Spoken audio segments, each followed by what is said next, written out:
Друзья, всем привет из дома озера. На дворе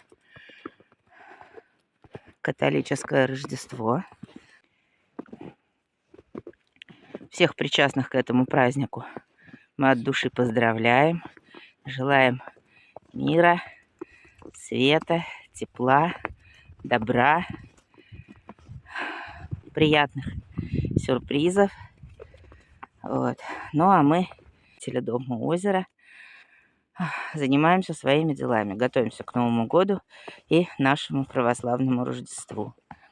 У нас тут небольшой случился трэш, лазарет везде, и дома, и в козовнике.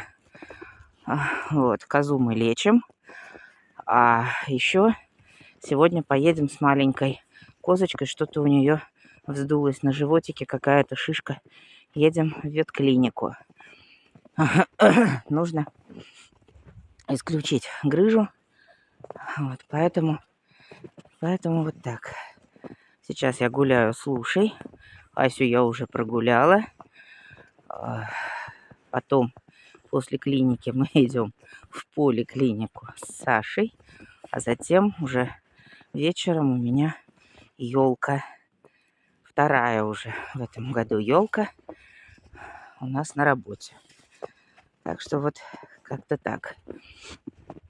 Наконец у нас пошел снег после длительной оттепели, после того, что снега почти не осталось. И у нас, наконец, настоящая зимняя сказка. Вот, безумно красиво и по-праздничному. Смотрел прогноз погоды, не хочется в это верить, но на Новый год обещают еще одну оттепель. У нас лазарет не только с козами, но и с собаками. У нас заболела Ася.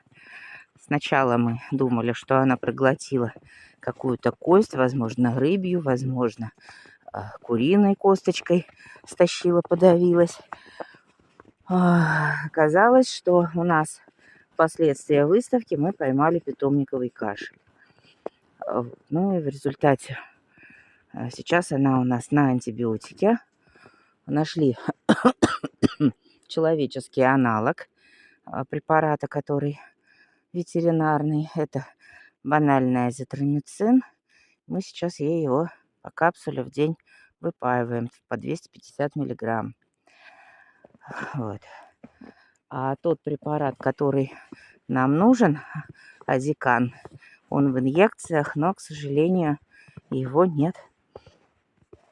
У нас в окрестностях ни в одной ветаптеке, ни в одной ветклинике. Даже в таких дорогих, серьезных ветклиниках в Татарстане и в Чувашии тоже его нет. Поэтому нам пришлось давать препарат перорально. Хотя вот как заводчица говорит, она старается не давать через желудок. Какая красота. Вот. Но надо сказать, что уже после вчерашней капсулы азитромицина Асюшке получше. Будем надеяться, что она у нас быстро поправится. Вот. И к Новому году мы будем все в строю, в бою, готовые к Новому году. Ребят, я прям балдею, насколько это красиво. Вот. Снега сегодня за ночь набило очень много. Папа, хоть и болеет, пошел разгребать. Ну, а я шатка-валка с собаками. Тоже вчера весь день и сегодня всю ночь с высокой температурой. Приходится, как буду работать, не знаю. Ну, близко к детям не буду подходить.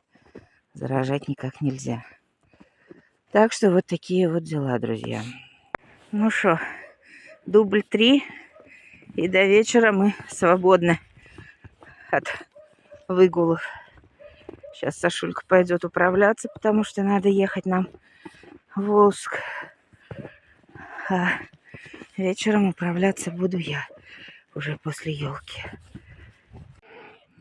Вот такой вот слой снега навалило нам за сутки. Даже меньше, чем за сутки. Работы море. Сашулька разгребает теплицы. Я приехала с елки. Сейчас тоже займусь. Воу-воу-воу. Друзья, вот такое вот зимнее великолепие у нас намело. Смотрите, сколько снега на нашей кормушке. О, ее практически замело. Если бы она не висела, она бы полностью ушла в снег. Вот такая вот красота в саду. Орешники. И ну и там деревья на болотце. Тоже все в снегу. Работает снегоуборочная техника. Ну а мне пора на елке. Ребят, вот в таком виде я выхожу сейчас на улицу. Только так могу ходить, потому что холодный воздух безумную боль причиняет горлу воспаленному. А вот так через несколько слоев шарфа я еще так более или менее могу дышать и даже говорить. Наверное, на какое-то время я прекращу съемки, потому что и говорить, и озвучивать вообще сейчас тяжело. Отпрыгали мы наши 4 елки сегодня. И на 2 ближайших дня у меня голосовой покой. В пятницу пойдем с Сашей в поликлинику. Будем решать, как ее дальше лечить. Ну и я надеюсь, что я сумею восстановиться. Все, всем пока. На этом я пока завершаю. Наверное, до Нового года уже больше снимать не буду. Все, пока.